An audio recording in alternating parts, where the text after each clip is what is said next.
So there's this dude with totally wild hair and a beard, and he's about to get flattened by a truck. And bam, it does. Flashback to a few months ago, and the same guy Haru was all clean-cut working a boring office job. He's complaining to his boss that since they're so short-staffed, he's literally drowning in work. The chief just claps him on the shoulder, not caring at all, and tells him he just needs to work like twice as hard. Haru pushes back, saying he hasn't even been home in 3 days. But the boss just shrugs it off and leaves him there to grind. The day blurs into 11 p.m. Haru's still at his desk in the dark, looking completely wrecked. All of a sudden, the lights flick on. It's the freaking president of the company. And he's got some girl with him he's clearly trying to impress. The president acts all shocked that an employee is still there. Ari, the president's little side piece, gives Haru a look, basically calling him a loser for being at the office when everyone else bounced. What Haru is dying to say is that he's only stuck there because the president fired half the staff. Ari pipes up, telling the prez he should just fire Haru, saying he's a waste of money if he can't even keep up with his work. The president totally agrees and tells Haru not to even bother coming in tomorrow. Just like that, Haru's entire world falls apart, but all the president cares about is looking all powerful and decisive for the girl. Haru begs him not to fire him. This just ticks off the president, who's like, "You don't get to question me?" Then the president just leaves, telling his girl he's gonna buy her a fancy new bag with the money he's saving from firing a useless employee. Haru tries to tell himself the president was just showing off for his girlfriend and that he might not really be fired. Nope. The next morning, his chief tells him it's official, he's canned, and there's nothing he can do because it came from the top. Later, Haru's just sprawled out on his apartment floor, moping about all the time he wasted at that stupid office. He feels so worthless getting tossed aside without a second thought. After a while, his apartment is a total trash heap. He checks his bank account and realizes he's completely broke. It's clear now he's got super long messy hair and major bags under his eyes. The next morning, he hits the streets to find a job. He went into one company, but they turned him down flat. He goes from one place to the next, but nobody will hire him. He's lost all hope and barely even reacts anymore to his life totally spiraling. As he's wandering the streets, he runs right into his old chief. The boss tells him the company's been a total disaster since he left and actually demands that Haru do something about it. Haru is stunned, telling him it's not his problem since they're the ones who fired him. A car door opens and out steps the president. The chief starts blaming Haru for all the company's problems, saying he didn't hand over his work properly. The president recognizes Haru as the guy from the office. He threatens to sue Haru if he doesn't come back to work. Haru fires back that he's the one who got fired for no reason. But the president just gives him this smug smile and says he has zero proof of that. He calls Haru a little bug who's in way over his head and even promises to work him to death with unpaid overtime. Haru finally snaps and lunges at him, ready to throw a punch. The president shoves him hard, sending him stumbling off the sidewalk. Haru looks over and sees a truck barreling right for him. And bam, it hits him. His last thought is about how much it sucks to die on the cold asphalt as some ash touches his arm. The feeling makes him jolt awake from the pain, but this time he has white hair and these crazy markings all over his body. He's wondering why there's ash everywhere, only to realize he's on top of a pyramid sitting on an altar, and the ash is coming from torches all around him. Then a shaman appears right in front of him, which totally freaks him out. The shaman starts chanting some language he doesn't understand, while these hooded followers are all praying. Haru remembers the truck he should be dead, and figures out he's been reincarnated in another world. A shadow of a giant monster rises up behind him. The shaman and the followers all bow down. Haru looks back and sees this massive lizard that makes the platform he's on look tiny. Between the monster and the cult vibes, he realizes he's the sacrifice. The monster opens its giant mouth and just swallows him whole. Later, Haru wakes up when a drop of water hits his cheek. He finds himself in a place that's completely pitch black. He can't see a single thing. He checks himself over and weirdly has no injuries. Just as he's trying to figure out what's going on, another drop of water hits his forehead. It drips into his mouth and he tries to spit it out, but he's surprised because it actually tastes sweet. He hears the sound of water dripping into a puddle a little ways from where he is. He finds the puddle and wonders if it's sweet too. He takes a little lick and it is. He then tries to figure out where he is, but then realizes it's kind of pointless since he's in a whole new world. It's so frustrating. His head is spinning with so much stuff he can't think straight, and on top of it all, he's starving, with absolutely nothing else to eat. He scoops up some of the sweet liquid from the puddle. He takes a gamble that it's not poison and drinks it. The second he swallows, he realizes he can see a little bit in the dark, just enough to make out the floor. He wonders if it's because of the nectar. He drinks more, and his vision gets way clearer. That confirms it's definitely the liquid. He keeps drinking until the inside of the beast is no longer dark at all. Glancing around, he realizes he's inside a stomach, and the place is huge, like the size of a school gym. He pokes a wall and it's super squishy. He throws a punch, but his fist just bounces right off. Then his own stomach rumbles. He'd kill for more of that liquid, but he's worried it's the monster's stomach acid and will totally melt his skin off. He's so starving he doesn't even care anymore, and just accepts it's the only thing on the menu. Still, he's daydreaming about some actual solid food. He hears a plop behind him and finds a ball of dew. He touches it and it feels exactly like jelly. His stomach growls again, way louder this time. All he can think is, can I eat this? After like 2 seconds of thinking, he's over it and just shoves it in his mouth. He's shocked by how good it is. The texture is bouncy, kinda like meat, but it melts in his mouth and releases this juice that tastes like fruit. Another jelly dewdrop falls, so he eats it. Then another one drops and he eats that one too. A few days later, he is so sick of eating the same thing over and over. He's hoping for something new to fall when he hears a massive thud. He's freaked out to see it's a giant spider. He watches the creature looking around like it's lost. He figures out it can't see, which means he has a chance to quietly crawl away. Still, he can't take his eyes off the thing. It's literally the size of a car. The spider slurps from the puddle of nectar, and that's when it's able to see him. It lunges at him, so he books it as fast as he can. No matter which way he turns, the spider keeps coming after him. He finally runs straight into a dead end. The spider gets its fanged mouth right in his face, so he just punches it out of pure scared instinct. To his complete surprise, he literally punched its head clean off its body. He's totally shocked himself. Then another spider drops. This time Haru is just bored by the sight of it since it's already the 50th one. He sighs and gets up to take care of business. The creature drinks from the puddle, spots him, and then pounces. Haru casually sidesteps its attack like it was nothing. He then clocks it, making the creature totally explode. He drags its body and chucks it onto the pile of spiders, which is now a tower the size of a small house. Then he holds out his hand and dewdrops fall right onto his palm. He's pretty sure his super strength must be from drinking this stuff all the time. He drinks it again like clockwork.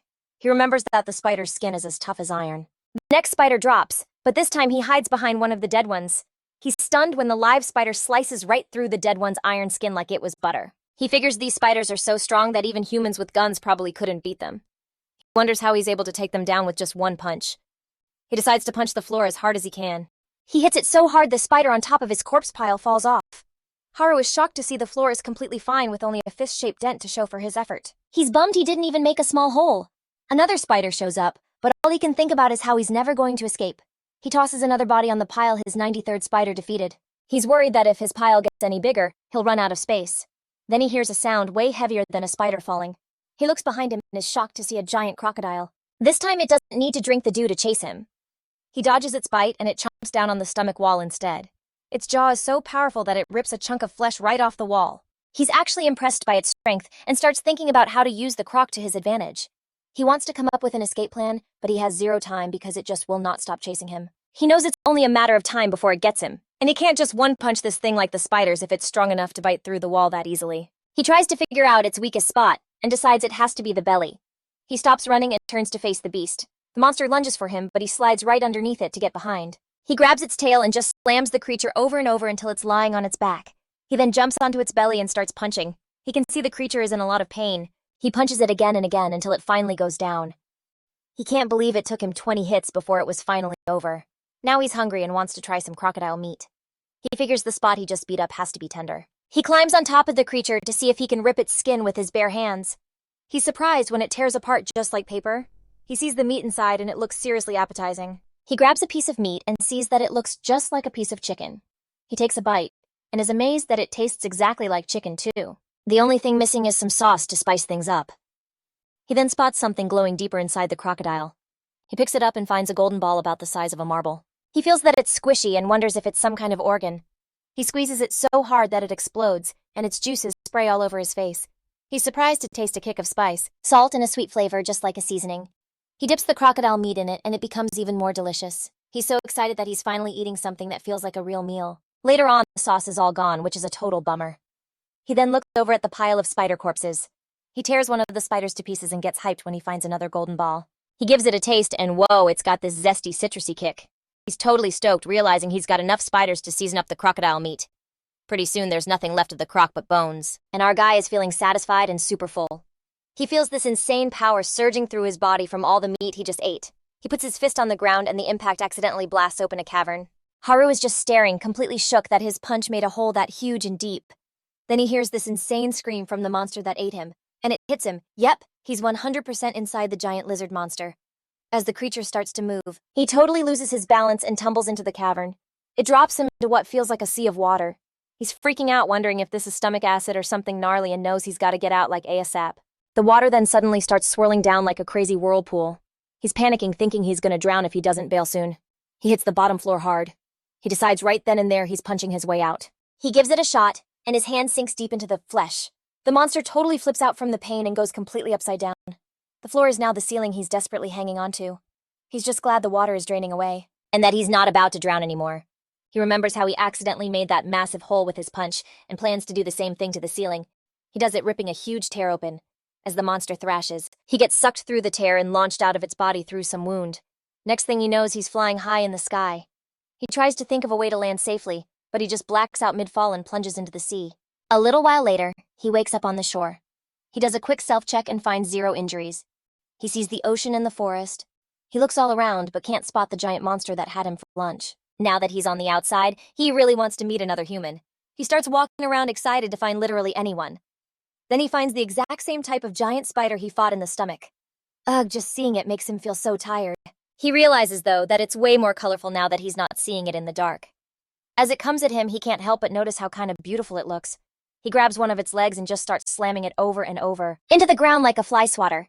Eventually it goes still. He digs through its body but can't find that golden ball thingy from the other spiders. After searching like crazy, he realizes it's just not there. He figures the spiders with the golden ball must be some kind of special rare version. He decides he's gonna find more spiders from wherever that last one came from. After walking for a bit, he spots the nest off in the distance, looking like some creepy temple made of spiky rocks held together by webs. He sees a spider getting close to the nest and realizes it's got an unconscious human tied to its back. Haru immediately bolts towards the spider to rescue the guy. He punches the spider square in the face and then rips apart the web trapping the human. He's like, "Yo, you okay, man?" But the guy doesn't answer. He's relieved to see he's fine, though, just knocked out. That's when he notices he's completely surrounded by spiders from all sides. They all charge and Haru just starts taking them down one by one. He then sees some of the spiders getting close to the guy he rescued. He dashes over to him and warns the creatures not to even think about touching the only person he can talk to. He declares that he's about to wipe every last one of them out. After finishing them all off, he decides to check them for a golden ball. Total bummer, he realizes none of them have one. He starts to think that maybe the ones with golden balls are special or something. Then a spider that makes all the others look like babies appears. He's shocked at how freaking huge it is. But he's also kind of pumped thinking if this is a special one, then it's gotta have a golden ball inside. After taking down the queen, he's stuffed from eating so much, especially with the golden ball for seasoning. He confirms it for himself. The golden balls are definitely rare. He remembers how the boss spider had insane power, but the smaller ones were still way faster. The man he saved, whose name is Ido, wakes up, sees him, and thanks him for saving his life. He says he was on his way to find help when he ran into the spiders. Haru asks him what he meant by getting help. That jogs Ido's memory that he was on a mission, and he asks if Haru is some kind of famous adventurer. The guy explains that he and his people have been asking nearby villages for help with protection from monsters. He then asks Haru if he could be that protector. He explains that with Haru's strength, he's the absolute best person to save the village. His words make Haru flash back to his old life, how his bosses never gave him credit, and just manipulated him into working harder. He remembers how it made him give up on being useful, and how that whole attitude led to his death.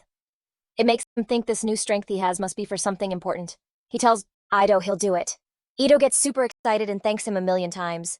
Haru tells him to lead the way to his village, but then he thinks leaving the dead spiders all over the place would be disrespectful. He starts piling them up in one spot. He then sees there's still one more to add to the pile, but this spider suddenly starts moving again. He stomps on its head to finish it off, but in doing so, he shatters the ground he's standing on. With the deep pit he just made, he falls into the darkness. Eventually, he lands with a thud. Rocks come tumbling down, caving him in. He smashes a wall open to get to a different spot. Seeing a tunnel, he gets this feeling like he's back inside a monster's stomach all over again. Since he can't go back the way he came, he decides the only way out is to go deeper. He walks the tunnels, always taking the left path at every fork. He thinks about Ido and feels awful that he already broke his promise to help his village. He really hopes Ido stays safe until he can get back to him. He then finds himself in some weird man-made room that's like totally empty. He glances in a mirror and literally freaks. His hair is completely white and he's got these crazy markings all over him. He figures it's just part of this whole reincarnation deal. Then he spots a skeleton, like a legit full-on skeleton, still in its clothes. He can tell the person didn't have any injuries or anything, and he starts worrying they just wandered around until they kicked it. It makes him totally panic, thinking he might never get out. His first plan is to chuck some rubble at the ceiling to bust a hole open.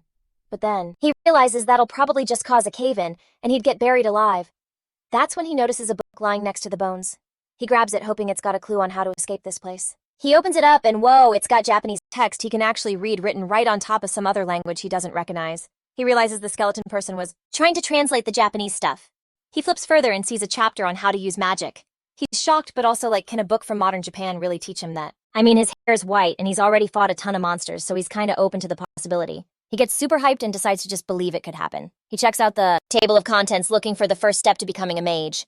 Then he gets super bummed when he learns the one condition is you have to be a pure person until you're 30. He hates that rule. So much he just yeets the book across the room. Now he feels kinda bad for his skeleton friend's life. He picks the book back up to see what else is inside. At the very end of the book, it basically tells him to forget everything he just learned and to trash the book. Haru is so annoyed that he read the whole thing only for it to say it was all pointless. He rips the pages of the book into a million pieces until it's like a paper snowstorm. It feels amazing, and he just laughs his head off. That is until he realizes it didn't solve anything and he's still stuck. The last little piece of torn paper drifts to the floor, and then the floor starts glowing. Haru finds himself standing in the middle of a magic circle. He's totally worried about what's going on. The light is so blinding that Haru squeezes his eyes shut. He opens them again and sees a girl just lying on the floor. As his vision clears up, he sees the place looks like a traditional Japanese house. The girl sees him sit up to face her. She introduces herself as the goddess April. Haru is not buying that she's a goddess, so she asks if it would make more sense if she said she was the author of the magic book. Haru thinks, and yeah, that actually makes sense since the book's weird instructions led him right to her. She asks what it would take for him to believe she is who she says she is. He answers that it'd be way easier to believe if she were some old dude with a wise-looking face. With a snap of her fingers, she starts glowing and then morphs into the total stereotype of an old wise wizard. April tells him not to be so shocked since she just brought the image in his head to life. Haru is floored that she read his mind. April confirms she did, and that her current old guy look is just a simple outfit change for her. Haru still says there's no way she's a goddess. This leads the goddess to change back to her usual self and decides she needs to appeal to his gut feelings instead. Haru suddenly feels this insane pressure like he's being crushed by a huge weight. April then asks him if he's convinced now. Haru tells her he finally gets it. She's something he can't even begin to understand. He then asks about the book. The goddess tells him she showed the book to mortals as a total prank. She asks him what he thought of it. He thinks that if it were anyone else, they would have never torn up the book. He remembers how the skeleton guy tried to decode the book and figures they wouldn't have ripped it up because it was way too valuable. He realizes that only a Japanese person like him wouldn't think a regular Japanese book was a big deal. April explains that was the whole point of the prank. She knew no one in this world would ever tear up the book. April then peeks into his mind and teases him for getting trapped over and over again. He feels super violated, but the goddess just keeps on laughing. April asks him what kind of power he'd like to have. He asks if she meant like magic stuff. She says that if what he wants involves magic, then yeah, that's an option. Haru declares that he wants the power of magic. April agrees to give it to him, but only after he passes a trial. She also says that if he aces the trial, he'll get twice the power he was supposed to get from ripping up the book. He asks what happens if he fails. She answers that even if he fails, she'll still give him the power from the torn book. Hearing that, Haru is like, I'm in. April asks him what one thing he would bring to a deserted island. He answers that he'd bring a smartphone with an unlimited battery and a never-ending internet connection. The goddess magically makes a smartphone appear and lets him grab it. She explains that the longer he lasts in the trial without giving up, the more power she'll give him. He says he understands, so the goddess wishes him good luck again. Haru is then completely swallowed by a bright light. He opens his eyes to find himself all alone in a white void. He looks around amazed that there's literally just empty space. No matter which way he goes, he looks at his phone and sees the battery has an infinity sign, and that the internet is a crazy 255 gigabits per second. He scrolls around totally stoked to see he can play games. He just crashes on the floor gaming, and after a bit, he passes out. Days later, he's already crushed a ton of games, and is deep into another one. He's so hyped that he doesn't need to eat, drink, or even sleep. He can just game out forever. He's even planning to binge all of Netflix next. Then boom, April shows up again. Haru's like, hey, long time no see. The goddess is super confused why he's being so chill about it. After a sec, she figures he must have totally lost track of time. She's glad she remembers him, but compares seeing him again to finding a bug in her drawer. Like for real. She asks if he has any idea how long he was stuck in the void. He has no clue, so she drops the bomb. It's been 10 years, which totally freaks him out. He doesn't believe her, so she tells him to just check his phone's uptime. He scrolls through the settings to the general info and sees it's been on for a whopping 90,116 hours. He's completely floored. He does the math and yup, that adds up to 10.28 years. He can't believe time flew by that fast. April's shocked he lasted that long, saying most humans only make it 3 days. Haru thinks he totally would have gone insane without his phone. He seriously thought he'd only last like 72 hours even with it. The goddess is surprised because she figured he'd only make it 10 days. She congratulates him for passing the trial. Haru feels like he totally cheated since he didn't even notice the time pass. April asks what kind of magic he wants as his prize. He pictures himself as this epic mage controlling all the elements and stuff. He tells her he wants to be the strongest human in the world. April's just like, wow, such a humble wish. So Haru's like, humble? How is that humble? The goddess is like, okay, fine, and says she'll make him the strongest human. Haru's just thinking, man, she's so powerful. She probably doesn't even have to snap her fingers to get things done. Then they both say exactly at the same time. This totally catches the goddess off guard and she's like, whoa, you just beat my mind reading. As a bonus for that little prank, she decides to give him something extra. Haru starts glowing as she hooks him up with power. He realizes she's also giving him the ability to get even stronger later on. The second he asks what she means, he's zapped right back to the ruins where he was before meeting April. He realizes he's back at the exact moment he ripped the book and the magic circle popped up. He still has no clue how to get out. So he's like, I totally should have asked how to use my new magic. He stretches out his arms and tries to concentrate, trying to shoot fire from his hands. He's checking his form, trying to focus, but nothing. He tries a bunch of different poses, but still zip nada. He's getting so frustrated, like he has no idea what to do next. The more he yells, the more junk falls from the ceiling. A piece hits him on the nose and makes him sneeze. And boom, a hole opens up in the roof. He looks up and sees his way out. He scrambles up the wall and finally makes it out into a grassy field. He just soaks in the fresh air and the awesome view of the trees and mountains. But he's kinda bummed he only got out with luck and muscle, not magic. All of a sudden, he hears birds freaking out and scattering everywhere. He looks out and sees that giant lizard monster, the one that ate him, just strolling along. He can't believe how massive it looks even from way over here. A magic circle opens up over the creature. A laser beam shoots out of it and just obliterates everything in front of the monster. He remembers April thinking his wish to be the strongest human was humble. He finally gets it. She meant he wasn't the strongest creature. To him, that monster looks like the strongest thing on the whole island. And that monster is causing so much chaos it's like a giant toddler having a meltdown in a sandbox. He decides he should probably just stay away from that thing. But then he sees it smashing a bunch of wooden houses. Without even thinking, he just starts running toward the creature. On the way, he bumps into Ito and remembers, oh yeah, the dude I saved. Haru asks him if this monster is why he wanted to recruit him. Ito starts to explain, but Haru doesn't have time for that. He just keeps moving to save the village the monster's tearing apart. Haru spots the altar pyramid that he was on earlier. He sees people hiding and praying. He yells at them to get out of there, but the people don't move. He realizes they're not going to listen to some random guy like him. So his new plan is to get the monster's attention instead. He yells at it, hey, stomach doing okay? The monster totally recognizes him and roars in anger. It starts chasing him as he books it. He figures they've got to be far enough from the village now. So he stops and faces the monster. The thing tries to crush him with its paw, but he dodges. Haru leaps right for its eye and slugs it. That sends the creature tumbling onto its side. It gets back up and lets out this insane screech. Haru sees that even the villagers are covering their ears from the crazy loud noise. Some people have already passed out from it, which makes him charge the monster and punch it right in the jaw to shut it up. He's bummed to see that even though it stopped the noise, it didn't really hurt it. The monster tries to swat him, but he jumps clear. He decides to go all out and charges in for a massive punch. But suddenly his whole body just freezes like all his gears got jammed. The monster swings its tail right at him while he's stuck in the air, which sent him flying into a bunch of trees. Haru was like, what just happened? He went in for another attack but totally froze up again, letting the monster smack him with its tail. He tried again, but same thing, and bam, he got hit again. He finally figured it out. It happened every single time he was about to go all out. He thought about the villagers like, I gotta stop this thing. No matter what, I have to protect them. He leapt at the beast one more time, but you guessed it, froze up. And this time, the monster whipped out a magic circle while he was stuck in the air and blasted him with a laser. Haru was trying to shake it off. He realized the creature totally saw that coming, like it knew he'd freeze. He had no idea what to do if he couldn't land a solid hit. Then April just showed up and was like, I'm sorry. She looked like she wanted to explain, but instead, she just grabbed his hand and aimed it at the monster. Suddenly, Haru started glowing gold. The light was so insane it even freaked out the monster. The blast was so epic that the monster was just gone. Haru was shook like, did all that power really just come from my hand? Then he saw the marks on his body were fading away. April told him the mark was a sacrificial crest. And now that the big baddie was gone, the crest was too. Haru asked her why she even came back. She was like, 3 reasons. She broke it down for him. She saw he couldn't use his powers during the fight, and explained it was cause he got so much insane power so fast that it basically got jammed up inside him. So she came to like unjam it. He asked for reason number 2. Her answer, I was bored. As for the 3rd reason, she just let Haru's mind wander back to the trial. He remembered the rules of the trial. The longer he lasted, the more power he'd get. And it hit him, he never actually said he gave up.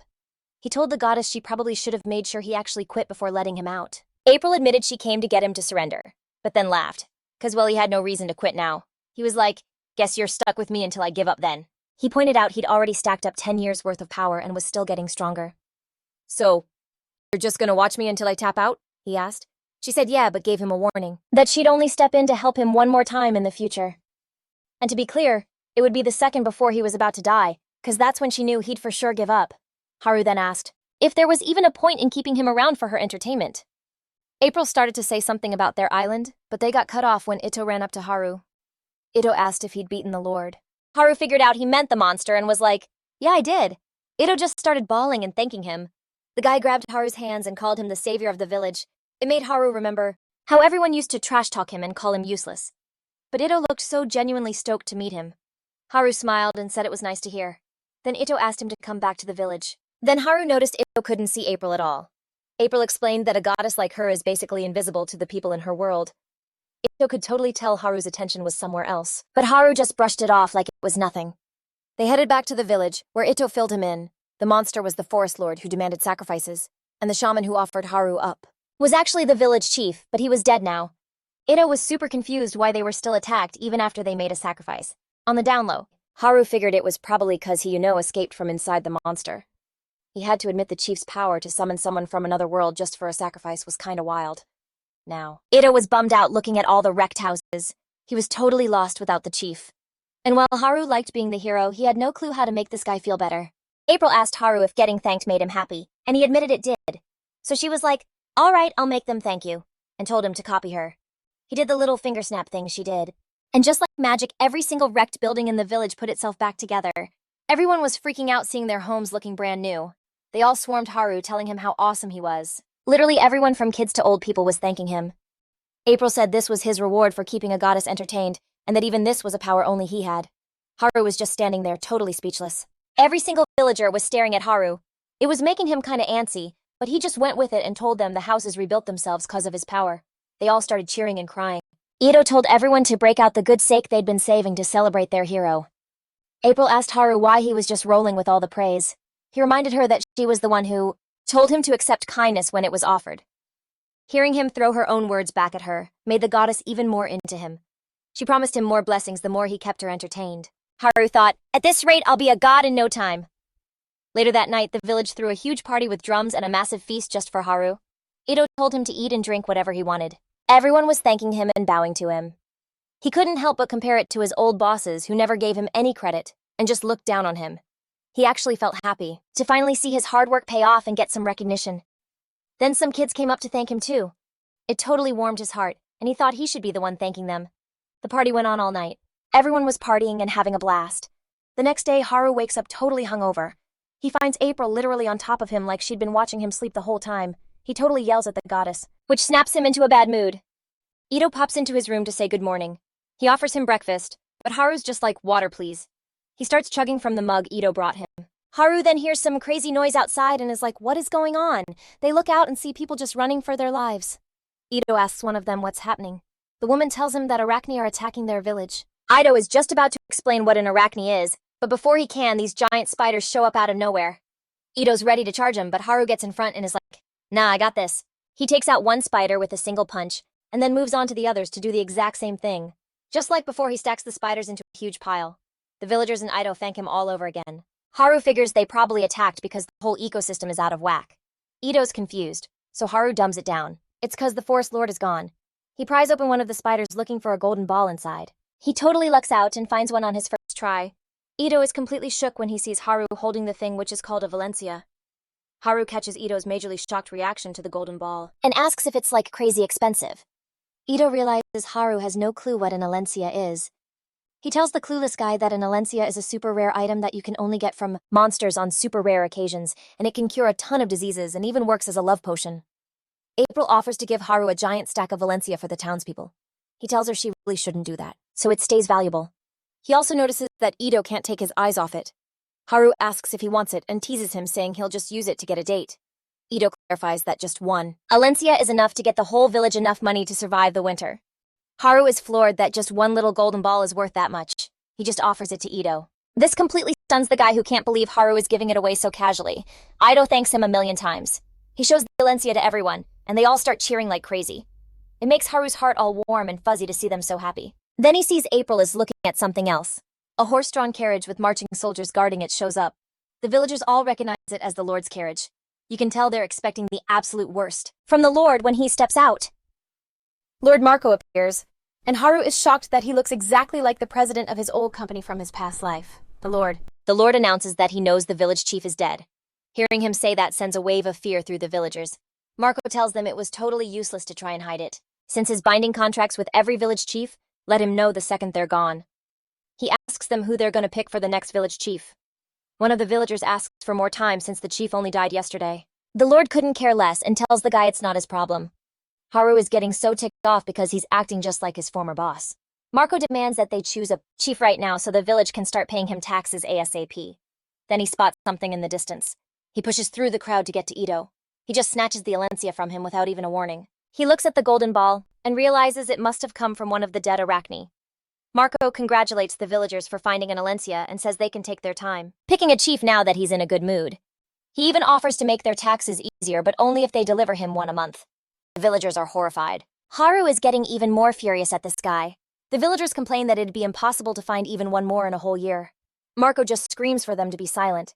He says they should be grateful to be born and raised on his land. He shoves one of the elders and tells them to never talk back to him again. Then he steps on the old man and tells the others that he'll have them all taken out if they refuse his deal. The soldiers get their swords ready with these creepy smiles. The Lord asks the villagers if they understand scaring them into silence. Haru suddenly walks up to Marco and asks what the Lord will do for them in return for the taxes they pay him. Marco's like he can't explain it to an outsider like him. Haru fires back that it's pretty sus he can't explain the contract to a third party. This really ticks the Lord off, but he plays along and proudly says that what he gives back is the honor of doing their duty to him. He explains that he is giving value to the people just by letting them live in his territory. Haru remembers his old boss telling him he should be grateful to work for him. Every word Marco says reminds Haru more and more of that jerk. He can't take it anymore, so he just punches the Lord right in the face. It's so powerful it sends the guy flying into the air. April, the villagers, and the soldiers are all in total shock. Marco is spinning like a top even when he lands on the ground. The soldiers are about to attack Haru, but he takes them all down before they can even move. Then he starts panicking when he realizes he just acted without thinking. He's worried that the village is gonna pay for what he just did. He's shocked to hear the villagers thanking him for decking the person they all hate. They ask if he can lend them his strength to become independent from people like the Lord. Haru doesn't totally get what they're talking about. So, Ito breaks it down for him. Their deal with the Lord is basically protection for taxes. But like the dude never holds up his end of the bargain. He's asking Haru to keep their village safe so they can get all the other villages on board and convince them to ditch the whole feudal lord system for good. It suddenly hits Haru he's in a whole new world so he doesn't have to take orders from any boss. He can totally level up on his own. Haru and the villagers are all staring down Marco and his crew trying to figure out what to do with them. The Lord just straight up asks for his price, which totally catches Haru off guard. The mega jerk says to just name a price and he'll have it delivered ASAP. But our hero shuts him down saying that's not what this is about, which totally ticks off the Lord. Haru's like, why did that simple answer make him flip out? Ido explains that these feudal lord types are totally used to paying a ransom whenever they get captured. Haru starts wondering if they think the ransom money is basically a measure of how much they're worth. Ido's not totally sure, but he agrees it kind of makes sense. Haru finally gets it even now the Lord is just trying to protect his massive ego.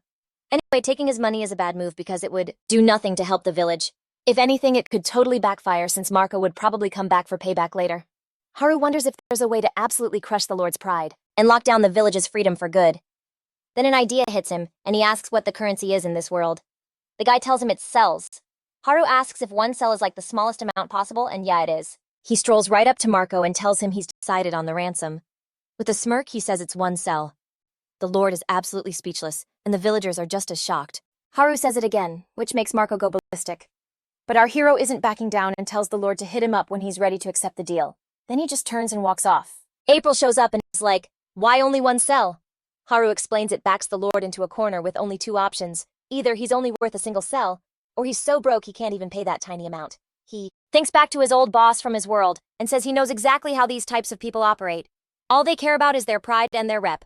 Forcing him into one of these two choices is going to be a massive humiliation. April asks what happens if Marco just says no to both. Haru's not even sweating it, saying a third option won't even cross the Lord's mind. And right on cue, a villager runs up to them yelling, the Lord's already shouting, just take the one cell and let me go. Haru just smiles while the villager looks stunned at how fast the Lord caved. The hero tells the villager to go on ahead. He'll be right there. As they watch the guy run off, he tells April that Marco only kept the villagers alive to collect taxes from them.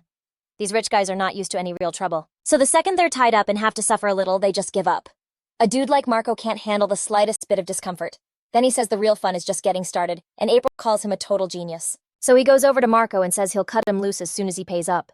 The Lord starts yelling that he'd never carry such a pathetic amount of money on him and that a lowly commoner wouldn't get how fancy refined people work. He says he'll have his family bring the money. Haru stays cool and points out the Lord is still acting all high and mighty, even though he's the one tied up. Marco's like, what am I supposed to do? I don't carry pocket change. Haru's response, the Lord will have to write an IOU. He adds that if the Lord does that, he'll trade the note for his freedom. Marco grins, thinking he's about to be free, while Haru gets this look on his face that shows he's got something up his sleeve.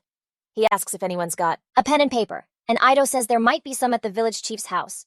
He runs off to grab them and puts them down in front of the Lord.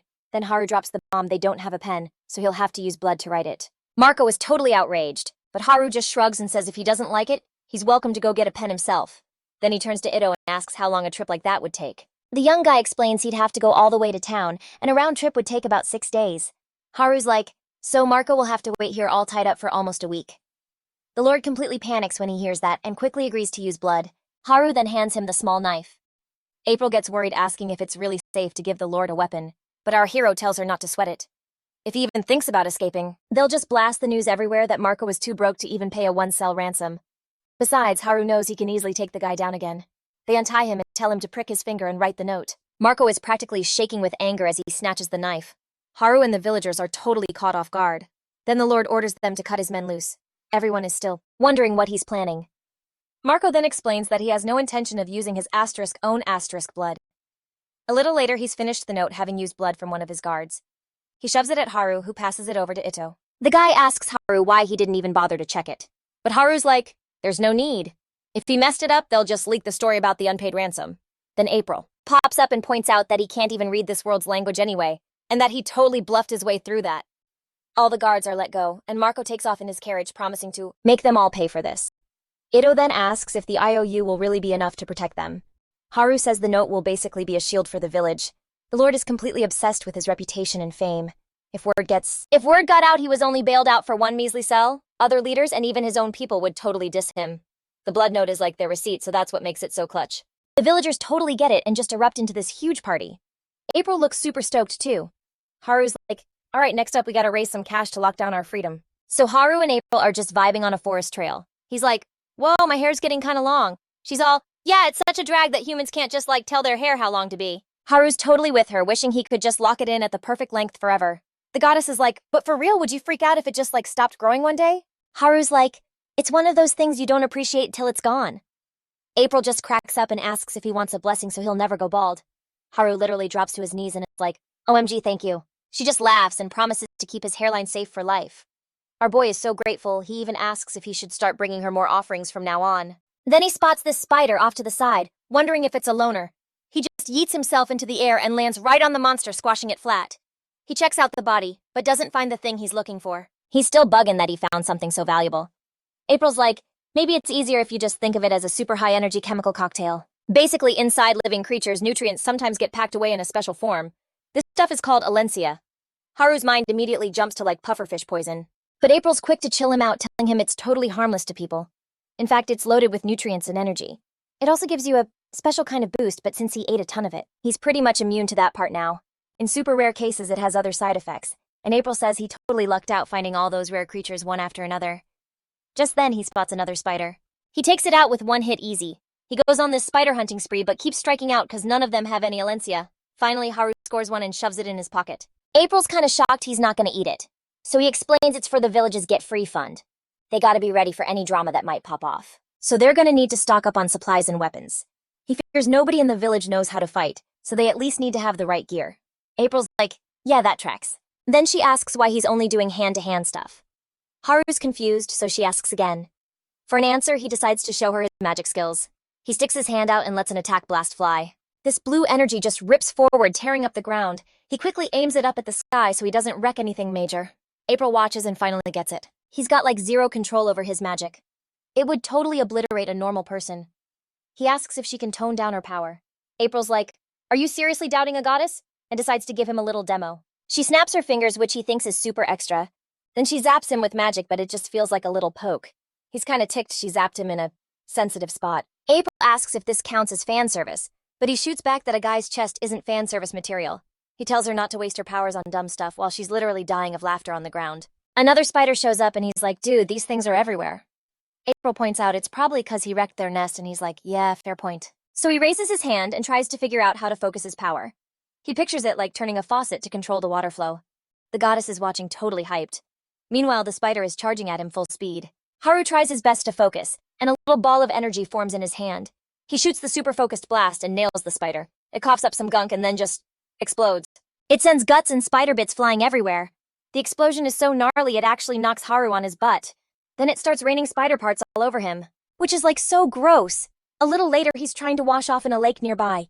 He still can't get a handle on his power and now he's covered in spider goo. April's just watching and is like, ooh, a bathing scene. This is definitely fan service. Haru is so over it and says nobody wants to see this, which just makes the goddess laugh. Then she points out that he doesn't seem to be shy about being shirtless in front of her.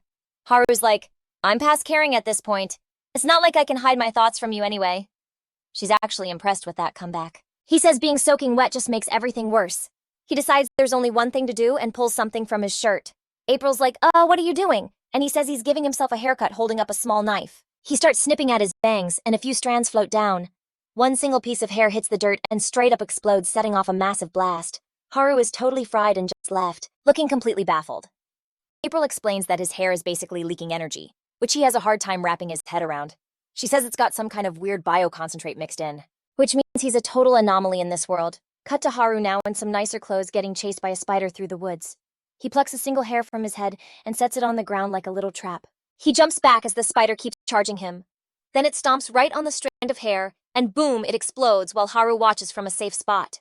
When the smoke clears, the spider's body is just blown wide open. Haru gets closer and realizes that's the trigger. April asks for the deets, and he explains that if he pulls or cuts his hair, it blows up. But any hair that just falls out naturally is totally useless. April kinda roasts him about it. Haru's annoyed, but he's back to bowing down the second she reminds him she promised he'd never go bald. They start walking and he's just processing everything he's learned. April asks if something's up. He tells her his hair explodes after a certain amount of time, once it leaves his hand or if it gets a shock. But it's still just hair, so even if he chucks it, it doesn't go very far. Best case, he can use it like a landmine. He's trying to think of other ways to use it. April then asks if he's good, which confuses Haru. She points out that he totally forgot he's holding a live one in his hand that's about to go off. He realizes she's right, but it's too late as the hair goes kaboom. Back in the village, people are running around all hyped up. Haru rolls up and asks what all the excitement is about. Ito greets him and explains that the villagers are freaking out because the weapons they ordered from the merchant are finally here. He gets closer and sees a whole stash of swords, knives, and spears. Ito then introduces him to Basil the merchant, who's this stern old-looking dude. He checks out the new village chief who's got his hand out for a shake. Basil totally leaves him hanging though and just keeps sizing Haru up. He can tell the new chief is an outsider. Our hero is getting some seriously bad vibes, but the merchant is just like, as long as you pay, it's whatever. Ito asks if everything's cool, and Haru says yeah, cause hey, they got the weapons. He takes another look at the stuff though, and notices the quality is kinda trash. Ito is surprised and Basil just scoffs. He claims this is standard quality for weapons with this much iron. Ito confirms it, and adds that it's his first time ever seeing this many weapons. Haru can see the market price is fair, so he's wondering why the merchant has such a bad attitude. Even after a huge sale, Basil says if he's not happy, he doesn't have to buy. He went way out of his way to travel to this middle-of-nowhere village, so the profit isn't even that great. Haru gets that a one-time deal isn't a huge payday. Basil explains that a steady stream of 100 cell deals over a long time is way better than a single 10,000 cell transaction. He holds up a Valencia and adds that it's tough to even get a rare item like this once you factor in travel costs, monster fights, and labor. Is a dead-end deal really worth it? He wraps it up by bragging that his business would be just fine even if he turned down these one-off trades. Ito is shocked to hear that while Haru just thinks for a sec. He then turns to Ito and asks if he knows any other merchants. Basil butts in saying, no merchant's gonna value a Valencia any differently, no matter who they are. Haru then pulls out 2 pieces of Valencia and tells Ito to take them. Basil looks completely shook while Ito is hesitant to take it. Haru says it's today's cut and puts them both in the kid's hands. The merchant can't believe his eyes. Haru tells Ito to use those 2 to lock down their food supply for next time. If they're prepping for a war for independence, they're gonna need food. Ito agrees but wonders if it's okay to not give them to Basil. Haru tells him not to sweat it, and then stares the merchant right in the eye, and says Valencia is something they can get like super easily. Basil is so stunned his jaw is on the floor. He gets it together though and puts on a smile telling Haru if he needs food he can totally hook them up so they should just count on him. Haru reminds him about what he said, how the village wasn't worth his time. The merchant tries to take it all back, but Haru calls him on his bluff. He says Basil totally underestimated them because he didn't think they could be a regular source of Valencia. The merchant is speechless, but Haru chills out and asks him for a price. He adds that it's a big deal, so he'll be getting offers from other merchants too. He asks Ito if he knows anyone else, and the kid mentions a guy named Kim. Haru tells him to hit that guy up. As Basil just watches, Haru turns back to him and asks for an estimate. He says if the merchant doesn't want to name a price, that's fine, no biggie. They wouldn't be in any trouble. Basil has no comeback to his own words being thrown in his face. His head just drops, looking totally defeated. Later, he slinks out of the village as Haru watches. April says he served that merchant a seriously satisfying comeback. The hero agrees, but says that wasn't the main reason. As a merchant, the guy was awful. Even if it's a small deal, you never know what could come from it later on, so you have to treat everything like an opportunity. Yeah, he might look down on this remote village, but he didn't have to be such a jerk about it. April says that as a result, he ticked off his client and almost lost the whole bag. Haru thinks about the independence fight coming up as the villagers try out all their new weapons and armor. There's no way he can trust everyone's lives to some second-rate people like that merchant. Haru gets taken to the former village chief's house. It's a pretty simple-looking place if you can just ignore the totems all over the pillars and the skulls hanging by the door. Saying a quick "my bad" for just barging in, he pushes the door open and takes a look. The guy was totally caught off guard when he saw some seriously creepy cult vibe writing on the wooden floors. It was definitely not normal, and that's like the understatement of the century. He remembers how stoked the villagers were telling him to be their leader and use the chief's house. That being said, the place needed a full-on HGTV makeover more than just a deep clean. The new guy starts by chucking all the random junk he's never gonna use. And April, being the total queen she is, offers to help out. She doesn't mind that kind of work, and let's be real, she wants the place to be comfy for her too. This has him all bowing and being super formal with his thank yous again.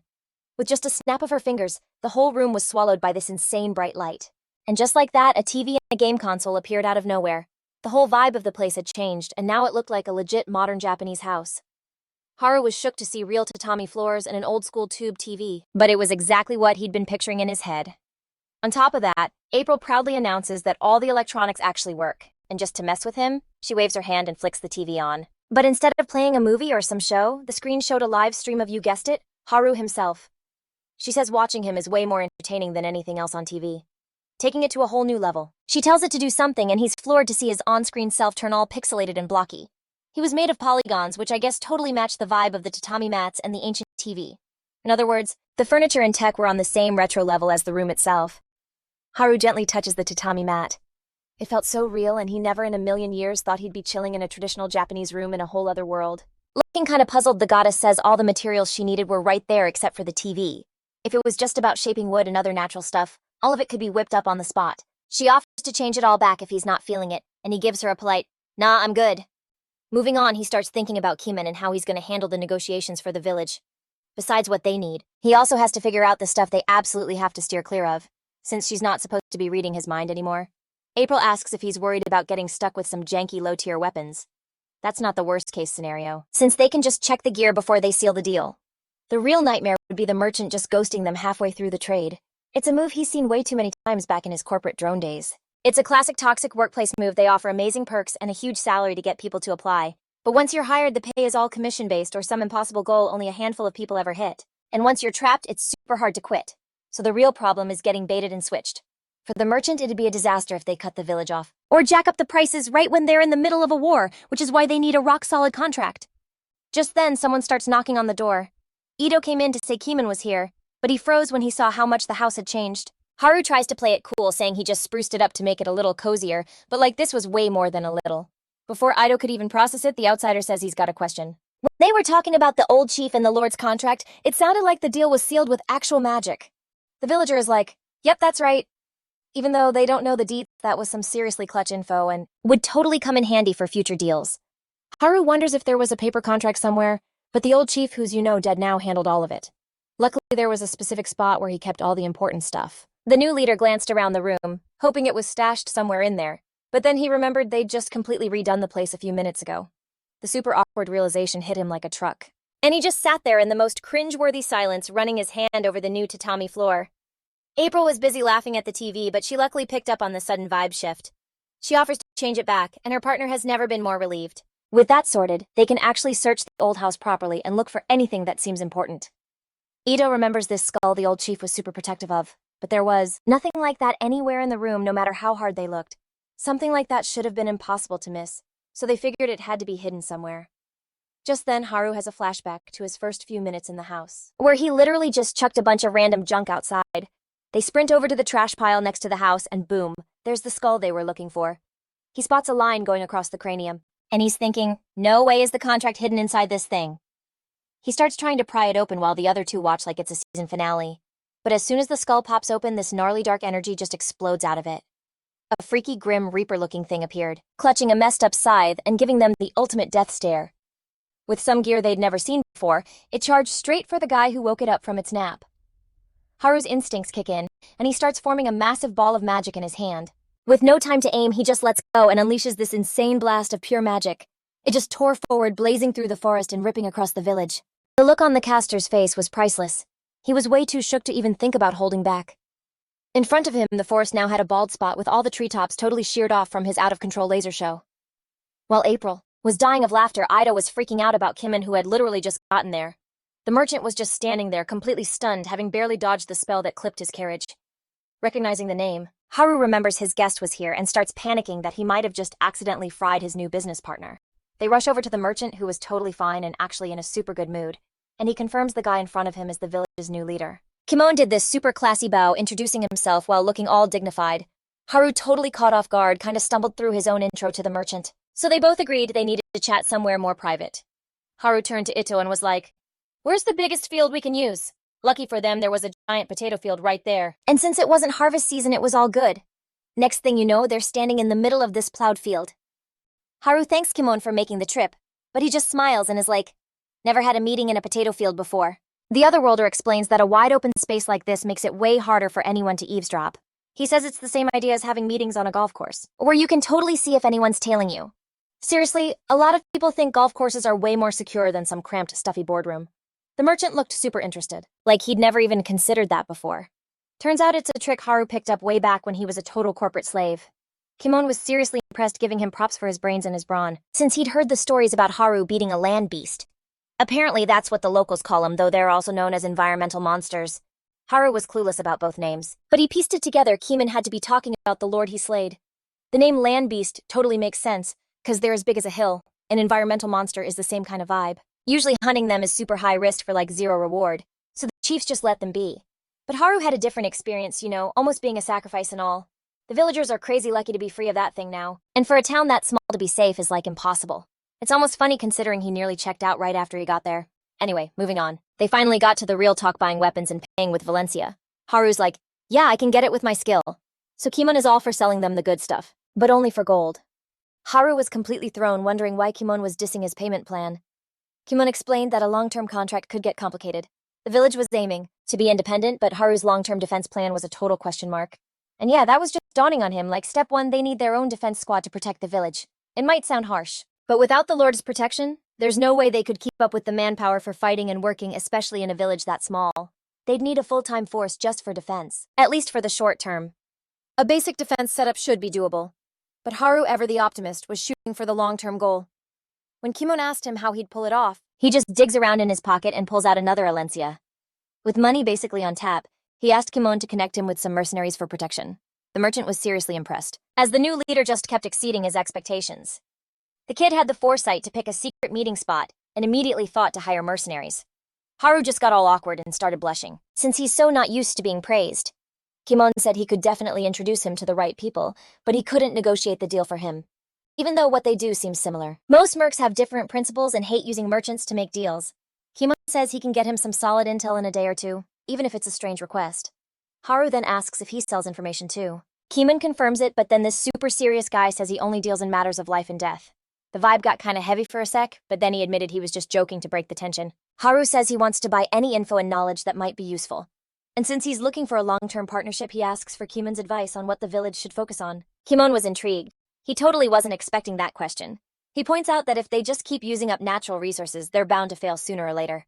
Plus, they can't depend on Alencia forever and need a self-sustaining economy to be stable. Haru asks the pro again for his take on how to do that. Kimon has to admit he's already wanting to lock in a long-term partnership with someone who thinks that far ahead. But to do that, he first needs to know exactly what he's working with. He's got to see all their cards before he can figure out the best play. So Haru starts listing off their assets, starting with the Alencia and his own powers, then carefully looks over at April. Like she read his mind, she shot him a huge grin and a thumbs up, giving him the okay to reveal the big secret: he has the blessing of a goddess. Then Kimon has a request. He says there was a guardian beast near the village that recently went missing. Haru instantly thinks of the monster he literally just blew to bits. When a creature like that dies for whatever reason, the whole ecosystem starts to get out of whack. In fact, the villagers are already seeing some strange stuff happen. People's lives totally change when they're finally free from having a guardian beast breathing down their necks. Normally that's manageable, but the real issue is the other monsters and wild animals nearby. Haru hadn't even thought about that, especially the fact that they'd suddenly start attacking people, something they've never done before. It's kind of like stealing prey from another predator's territory. The other worlder totally got the analogy and started to stress about it. To prevent that from happening, the merchant had a big ask for him. Now that the Guardian's dead, Haru needs to investigate any animals that could become a threat to people. This is like a super important request to lock in their deal with Kiman, so he promises to get on it right away. He's also got another idea, but this time it's not a job. With a totally genuine smile, he asks Haru to officially become the village chief. To be honest, Haru was the only reason the merchant was even making a deal in the first place. He'd known about the village for a while now, and even with all the hardworking people, there was 0 point in setting up trade if Haru wasn't part of the picture. Haru has some seriously mixed feelings about being the one and only reason for all this. But April basically reads his mind and reminds him that's exactly what she's doing too. She thinks it's kinda cute for a guy blessed by a god to get so flustered just because some merchant thinks he's a big deal. After that, he really has no comeback. Kiman tells him to just get the villagers to agree to him being in charge. A little later, he's shocked to find out that Ido was like 100% on board. He even calls out to the villagers behind him, who all loudly cheered that they totally had his back. In fact, a lot of them figured he was already their chief, and Haru was literally the only one who hadn't caught on yet. Still not buying it, he asks if they're for real. And when he asks if there are any special qualifications needed, they tell him nah, as long as you're strong, you're good. The smart move is to pick someone who can make sure the village and its people can actually survive and thrive. Haru asks one last time if they're seriously okay with him becoming their village chief. Everyone cheered like crazy, and their smiles filled the room with this warm and totally new kind of energy. He returns their good vibes. From that day forward, any available members will get the job of checking out the fields. But since he doesn't know the area that well yet, he needs their help to spot any major changes. With that, they head out to scout the entire area, searching through that woods and rivers nearby. They spot a few huge scratches on trees, and even run into a massive hog-like beast. Luckily, the new chief makes short work of it, and his people are totally stoked. Kim swings by the village again after a bit this time, bringing the weapons for their trade deal. Now loaded up with weapons and shields, the villagers are taught how to hunt another hog monster, and they successfully take it down with Haru leading them. Soon bigger and tougher creatures start showing up near the town, including some freaky eel-like things from the river, and even the arachne that was always terrorizing their home. But things were different this time, and the fight ended with them getting their hands on another Alencia orb. The beasts that attacked over the last few days are all tied up and gathered to be handed over to Kaman, who even gets intel on where they were found. Haru asks if he seriously just expected them to gather info and not actually fight the beasts. The merchant was like, yeah, I kinda saw that coming, but he was totally shook that the villagers actually teamed up to hunt the beasts. The chief just confirms it with all the residents backing him up. Just beamed super proud of what they did. Back when Kiman said there was no value in trading with the village without Haru, it lit a fire under him. After hearing that, the chief decided he needed to level up his home ASAP. Since he can't be around 24/7, he has to make sure they can handle things without him. Everything they accomplished in such a short time is enough to make Kimon completely rethink his whole take on him and the villagers. Since both sides were feeling good about the arrangement, they shook hands and agreed to team up for a long, long time. While they're just getting started, the merchant already has a new gig for him. Since he's a new chief, it would be awesome for the villagers to get some sweet rewards from the last mission. So, he's going to be paying in cash instead of just trading items, at least for now. The idea totally throws Haru for a loop, but the mention of cash gets a huge reaction from the townspeople, whose eyes lit up with excitement. He's surprised, not expecting them to be so hyped about it. Seeing this, Kimon takes the lead and starts breaking down the perks. The deal kicks off with the piles of monsters right behind them. First up, the fur from a fox-like creature called a fury is a super popular item known for being really durable and warm. In other words, Kimon is more than willing to buy the material if they process it right. If it's from the villagers, he'll even guarantee to pay for it in cash right on the spot. Once again, the idea of getting paid fast makes everyone's faces light up, even though they haven't even settled on a price yet. For a village that mostly just farms, having actual money is a huge deal. Haru finally gets it. Hunting and harvesting only give them stuff that spoils, which is hard to save up as an asset. Money, on the other hand, keeps its value forever, meaning they can actually build up their wealth. It's no wonder they're so excited about the idea of having stable funds. April chimes in, saying he of all people should understand since he grew up without a lot of cash. Later on, Haru is leading his people, who are all geared up with arrows and spears. A fury jumps out from a bush, and the hunters take it down in a heartbeat. They gather around it, still kinda unsure how they're supposed to process the animal. The smaller creatures are simple enough for the kids to handle, and the adults can learn how to butcher and skin them after. Pretty soon, the processed skin and fur were all laid out, and the people who worked on it together were all in awesome spirits. A little while later, someone new rolls up in a horse-drawn carriage. Greeting them with a friendly smile, the young man asks if he's Haru. He introduces himself as Kura, some traveling merchant who totally knows Kimon. Seeing the chief looking clueless, he explains that he's there for the fur buyout. The second he says that, everyone gets super hyped, and a few villagers offer to grab the goods right then and there. The new guy promises to pay a fair price right after he checks everything out too. The men move like lightning, even rushing off to tell the rest of the village. And just like that, it's just the two of them. Haru can't help but feel super awkward with the way the young guy is staring at him. Kura is like, my bad, and says he was just curious about what kind of person Haru would be. I mean, even Keeman treats him like a total VIP. It was definitely weird for a merchant to make a special trip to a small fry village like theirs just for a buyout. Usually it's the complete opposite. And people bring their stuff asterisk to asterisk the merchants. After all, traveling there yourself means travel costs and risking getting robbed or attacked by monsters. Fury fur is nice and all, but it's something any normal person can get, which means the profit is kinda lame. Kimon usually sells high-end fur to his rich clients, so it's wild that he'd even mess with such a small deal. Going out of his way for stuff that's not even profitable? Just to stay on good terms means the person he's working with must be a pretty big deal. Kura's eyes were literally sparkling with respect and curiosity, and he asked the chief for some pointers. Haru tries to play it cool, hesitant to drop all his modern knowledge on the super-hyped kid. As the merchant kept pushing him for tips, the villagers showed up with bags of fur just in the nick of time. However, he keeps on fanboying and asking for his secrets. Ito just happens to overhear and totally lights up. He catches Kura off guard and starts gassing him up for seeing how awesome their chief is right away. Acting all high and mighty, he goes on and on about how he was the one who brought him to the village.